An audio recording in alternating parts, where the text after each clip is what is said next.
El deseado de todas las gentes, capítulo 28, Leví Mateo.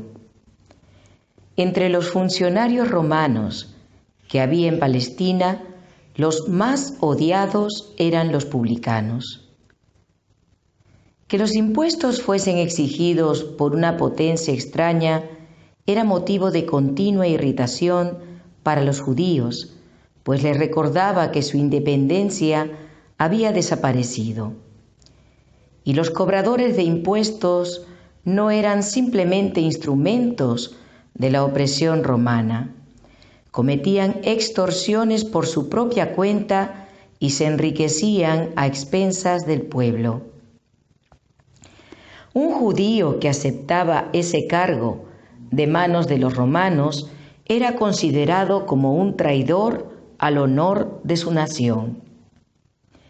Se lo despreciaba como apóstata y se lo clasificaba con los más viles de la sociedad.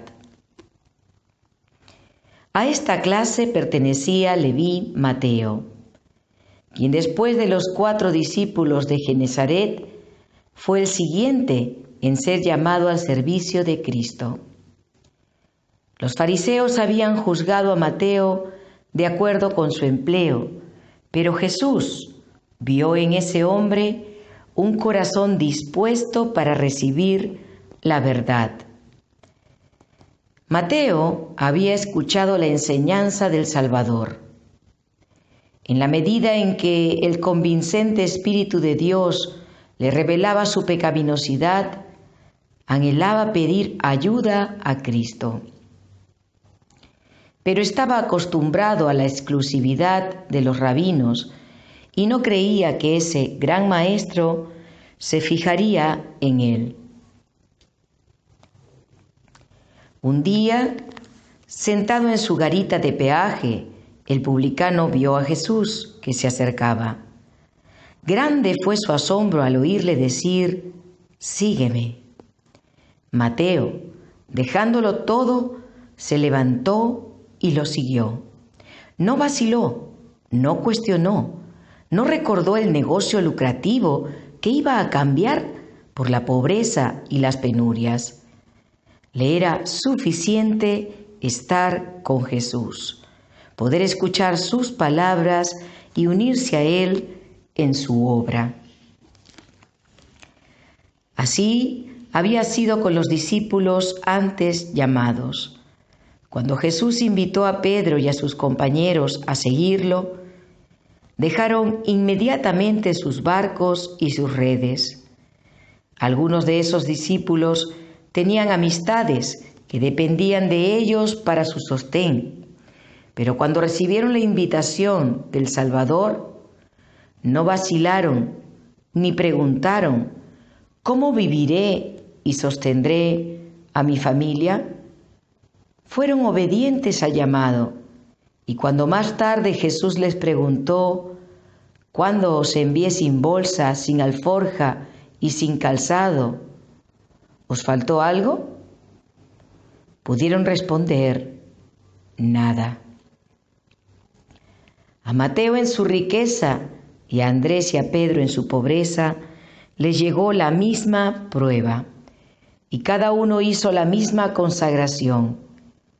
En el momento del éxito, cuando las redes estaban llenas de pescados y eran más fuertes los impulsos de la vida antigua, Jesús pidió a los discípulos, a orillas del mar, que lo dejasen todo para dedicarse a la obra del Evangelio. Así también es probada cada alma para ver si el deseo de los bienes temporales prima por sobre el de la comunión con Cristo. El principio siempre es exigente.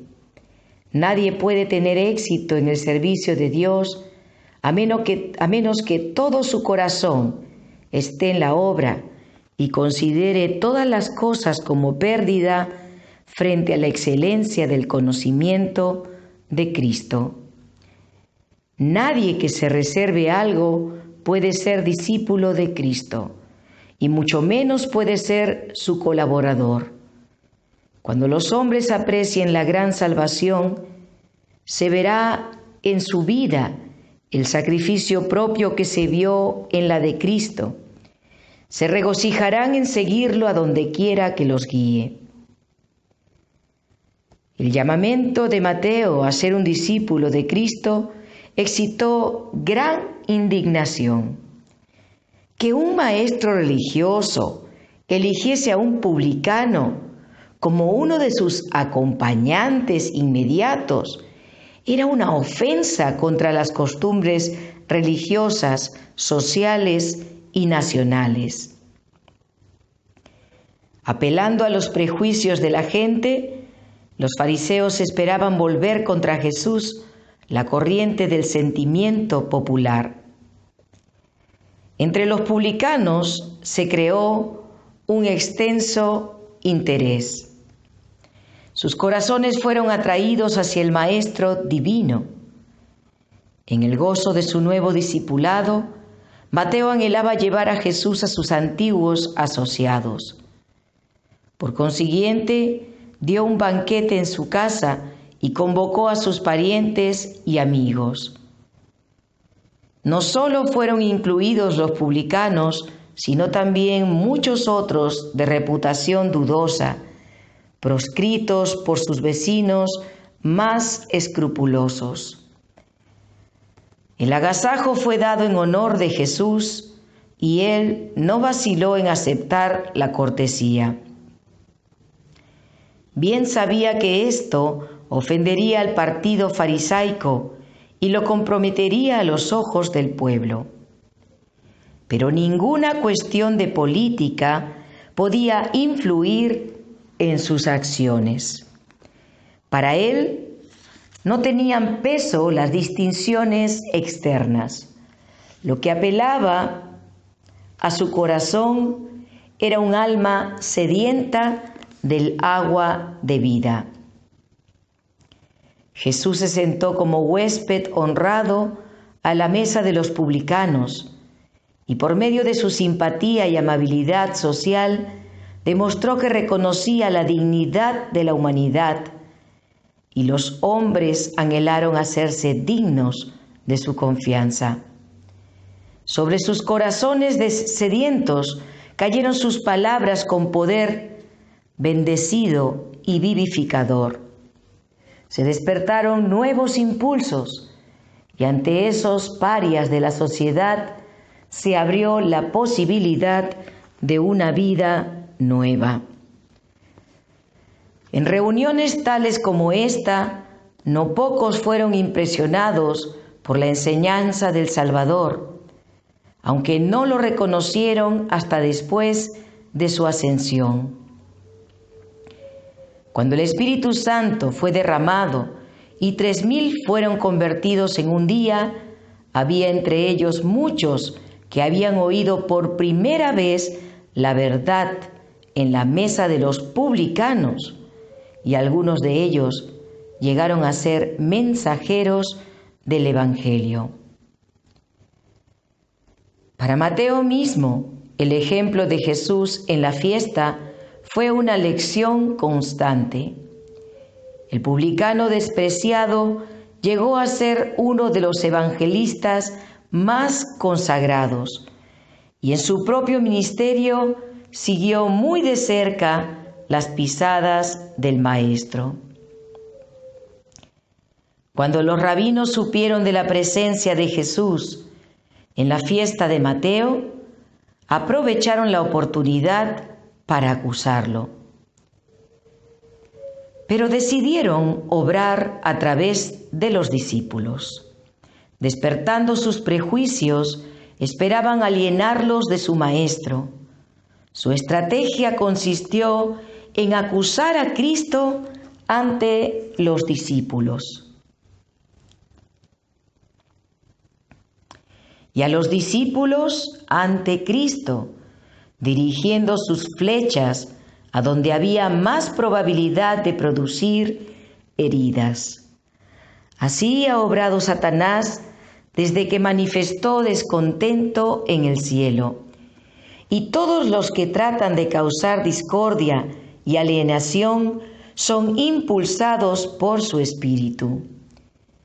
¿Por qué come vuestro maestro con los publicanos y pecadores?, preguntaron los rabinos envidiosos. Jesús no esperó que sus discípulos contestasen la acusación, sino que él mismo replicó: los sanos no tienen necesidad de médico, sino los enfermos. Id pues y aprended lo que significa: misericordia quiero y no sacrificio, porque no he venido a llamar a justos, sino a pecadores al arrepentimiento. Los fariseos pretendían estar espiritualmente sanos y por tanto no tener necesidad de médico. Y al mismo tiempo consideraban que los publicanos y los gentiles estaban pereciendo por las enfermedades del alma. Entonces, ¿no consistía su obra como médico en ir a las clases que necesitaban su ayuda? Pero aunque los fariseos tenían tan alto concepto de sí mismos, estaban realmente en peor condición que aquellos a quienes despreciaban. Los publicanos tenían menos fanatismo y suficiencia propia, y así eran más susceptibles a la influencia de la verdad. Jesús dijo a los rabinos: id pues y aprended lo que significa misericordia quiero y no sacrificio. Así demostró que mientras aseveraban exponer la palabra de Dios, ignoraban completamente su espíritu. Los fariseos fueron silenciados por el momento para solo tornarse más resueltos en su enemistad. Luego buscaron a los discípulos de Juan el Bautista y trataron de soliviantarlos contra el Salvador. Esos fariseos no habían aceptado la misión del Bautista. Habían señalado con escarnio su vida abstemia, sus hábitos sencillos, sus ropas burdas, y lo habían declarado fanático. Por causa de que denunciara su hipocresía, habían resistido sus palabras y habían tratado de incitar al pueblo contra él. El Espíritu de Dios había obrado en el corazón de esos escarnecedores, convenciéndolos de pecado, pero habían rechazado el consejo de Dios y habían declarado que Juan estaba poseído por un demonio. Pero ahora que Jesús había venido y andaba entre la gente, comiendo y bebiendo a sus mesas, lo acusaban de glotón y bebedor. Los mismos que hacían esa acusación eran culpables. Así como Satanás representa falsamente a Dios y lo reviste de sus propios atributos, así esos hombres perversos dijeron mentiras de los mensajeros del Señor. Los fariseos no querían considerar que Jesús comía con los publicanos y los pecadores para llevar la luz del cielo a los que moraban en tinieblas. No querían ver que cada palabra pronunciada por el Divino Maestro era una semilla viviente que iba a germinar y llevar fruto para gloria de Dios. Habían resuelto no aceptar la luz, y aunque se habían opuesto a la misión del Bautista, estaban ahora listos para cortejar la amistad de sus discípulos, esperando obtener su cooperación contra Jesús. Sostuvieron que Jesús anulaba las antiguas tradiciones y pusieron en contraste la austera piedad de Bautista con la conducta de Jesús en banquetear con publicanos y pecadores. Los discípulos de Juan estaban por entonces en gran aflicción. Era antes de su visita a Jesús con el mensaje de Juan. Su amado maestro estaba en la cárcel y ellos pasaban los días lamentándose. Jesús no hacía ningún esfuerzo para librar a Juan y hasta parecía desacreditar su enseñanza. Si Juan había sido enviado por Dios, ¿por qué Jesús y sus discípulos seguían una conducta tan diferente? Los discípulos de Juan no comprendían bien la obra de Cristo. Pensaban que tal vez las acusaciones de los fariseos tenían algún fundamento. Observaban muchas de las reglas prescritas por los rabinos y hasta esperaban ser justificados por las obras de la ley. El ayuno era practicado por los judíos como un acto de mérito y los más estrictos ayunaban 2 días por semana.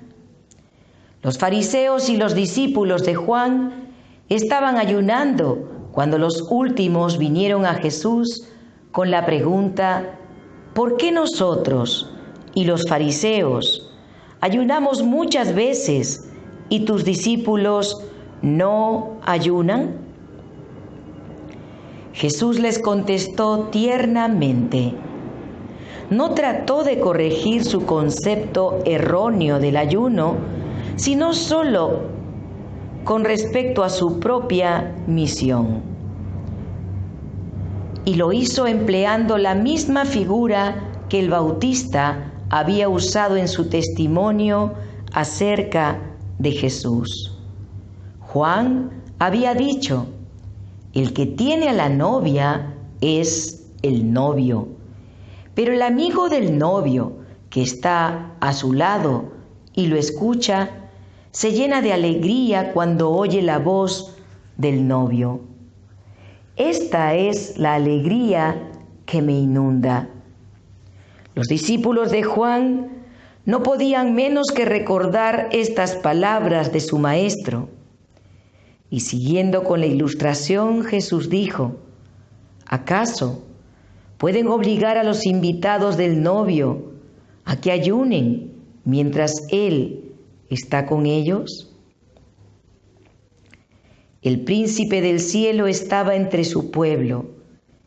El mayor don de Dios había sido dado al mundo. Gozo para los pobres, porque Cristo había venido a ser los herederos de su reino. Gozo para los ricos, porque les iba a enseñar a obtener las riquezas eternas. Gozo para los ignorantes, porque los iba a hacer sabios para la salvación. Gozo para los sabios, pues Él les iba a abrir misterios más profundos que los que jamás hubieran sondeado.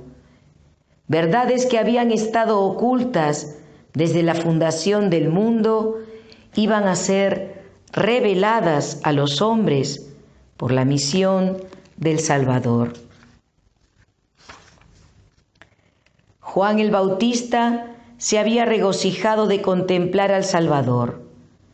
¿Qué ocasión de regocijo tenían los discípulos con su privilegio de caminar y hablar con la majestad del cielo? Este no era para ellos tiempo para llorar y ayunar. Debían abrir su corazón para recibir la luz de su gloria, con el fin de poder derramar luz sobre los que moraban en tinieblas y sombra de muerte. Las palabras de Cristo habían evocado un cuadro brillante, pero lo cruzaba una densa sombra, que solamente su ojo discernía.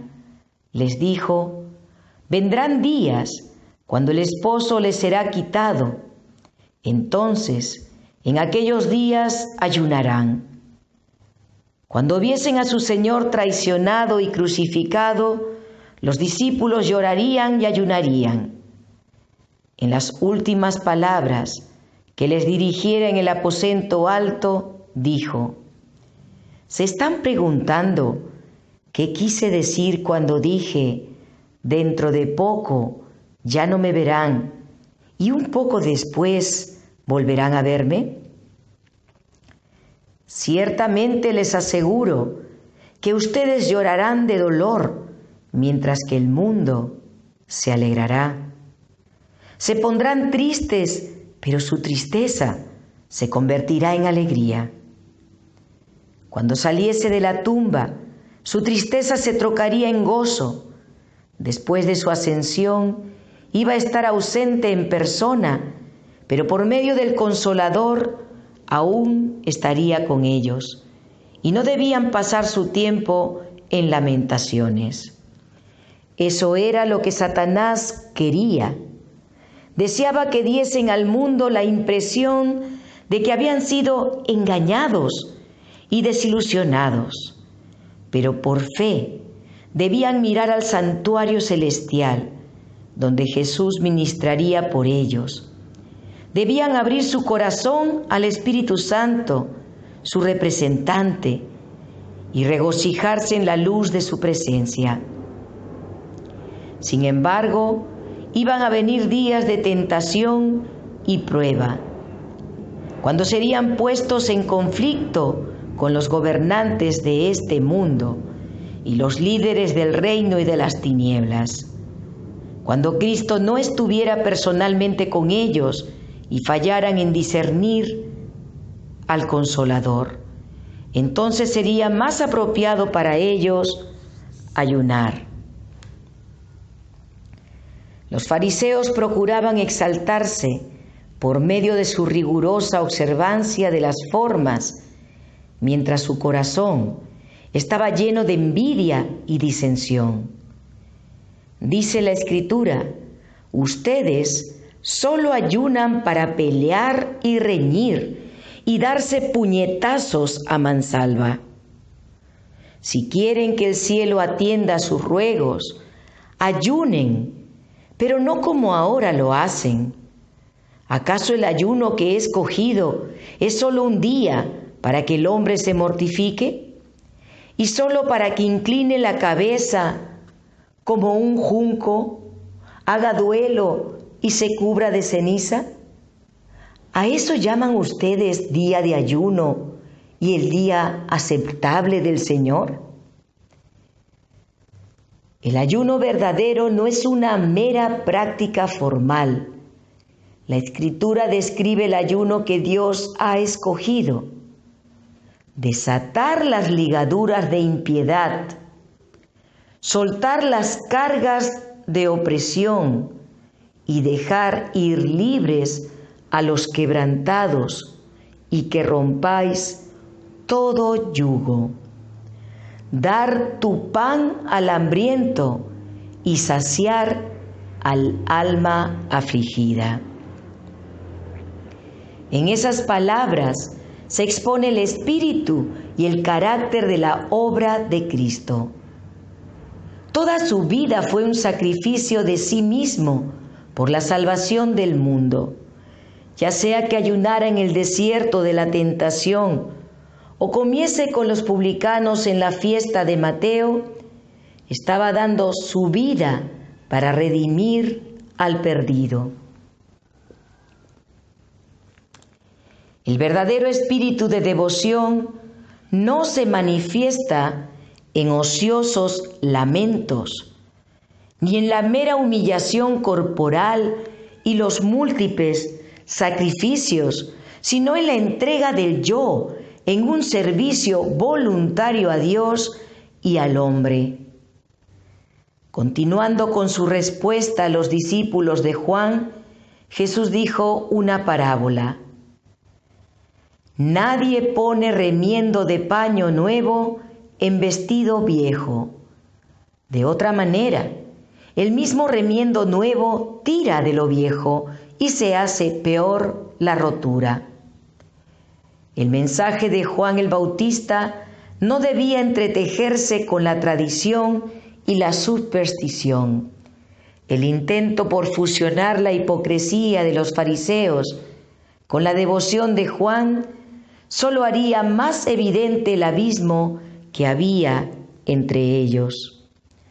Tampoco podían unirse los principios de la enseñanza de Cristo con las formas del farisaísmo. Cristo no cerraría la brecha abierta por las enseñanzas de Juan.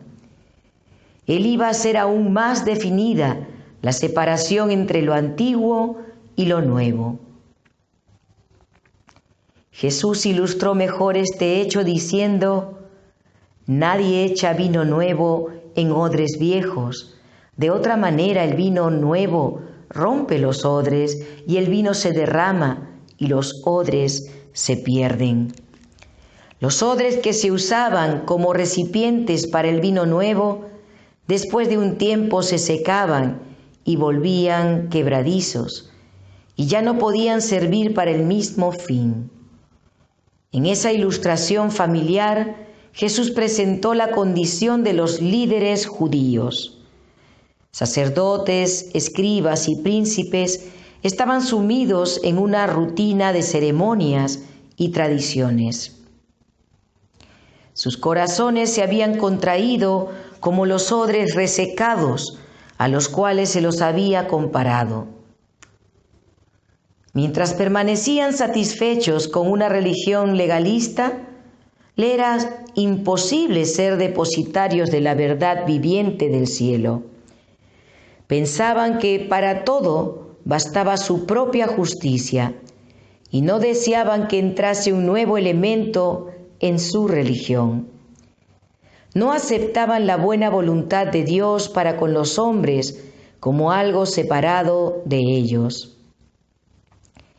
La conectaban con el mérito propio de sus buenas obras. La fe que obra por amor y purifica el alma no hallaba punto de contacto con la religión de los fariseos, compuesta de ceremonias y preceptos humanos. El esfuerzo para unir las enseñanzas de Jesús con la religión establecida sería vano. La verdad vital de Dios, como el vino en fermentación, reventaría los viejos y decadentes odres de la tradición farisaica. Los fariseos se creían demasiado sabios para necesitar instrucción, demasiado justos para necesitar salvación, demasiado altamente honrados para necesitar la honra que proviene de Cristo. El Salvador se apartó de ellos para encontrar a otros que quisieran recibir el mensaje del cielo. En los pescadores sin instrucción, en los publicanos de la plaza, en la mujer de Samaria, en el vulgo que le oía gustosamente, halló sus odres nuevos para el vino nuevo. Los instrumentos que han de ser usados en la obra del Evangelio son las almas que reciben gustosamente la luz que Dios les envía. Son sus agentes para impartir el conocimiento de la verdad al mundo. Si por medio de la gracia de Cristo los suyos quieren llegar a ser odres nuevos, los llenará con vino nuevo.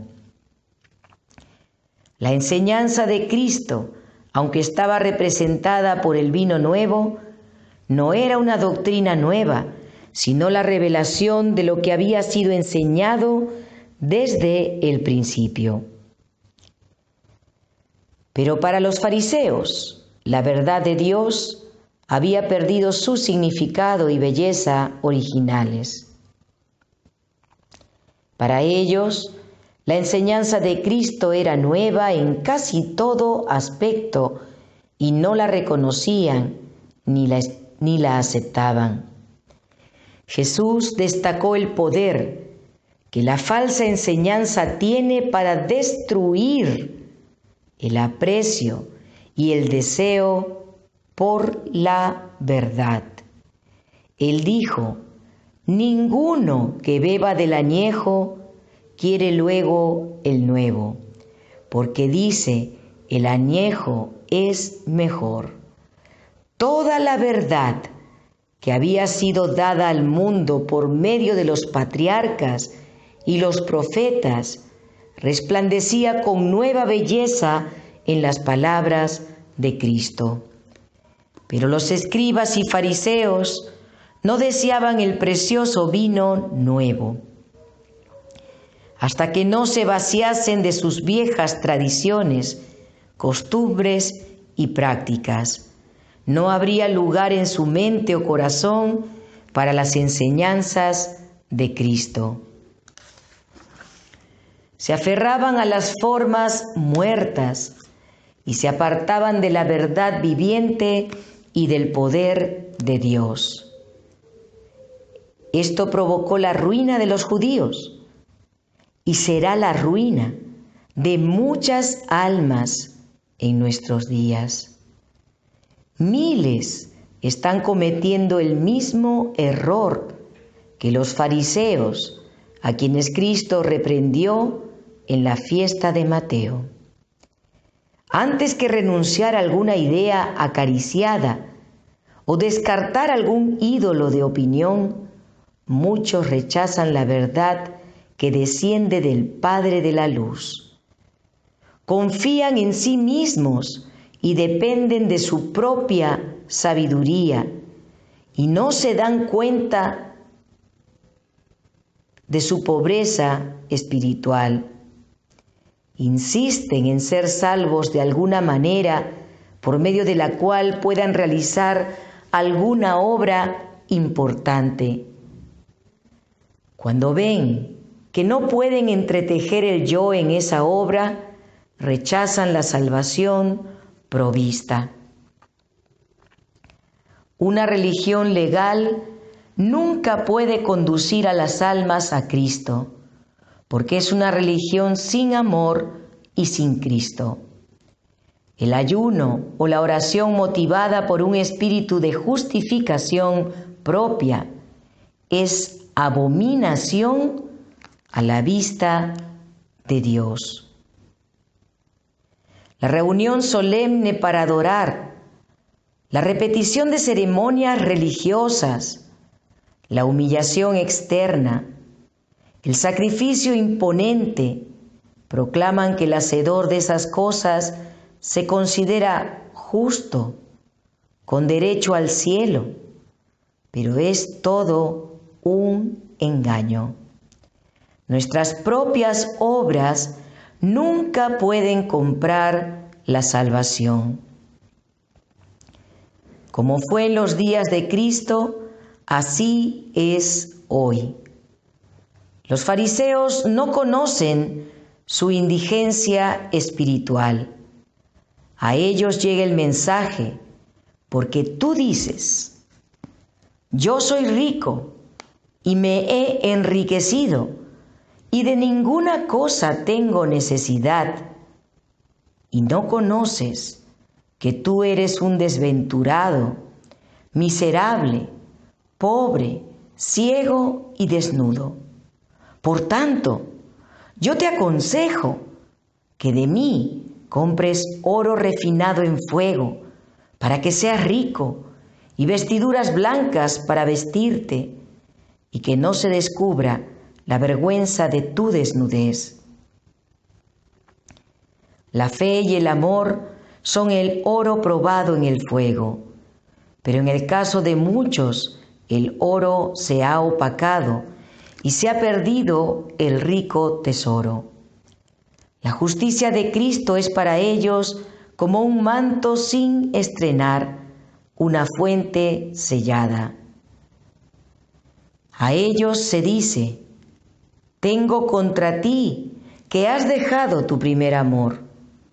Recuerda, por tanto, de dónde has caído y arrepiéntete y haz las primeras obras, pues si no, vendré pronto a ti y quitaré tu candelero de su lugar, si no te hubieres arrepentido.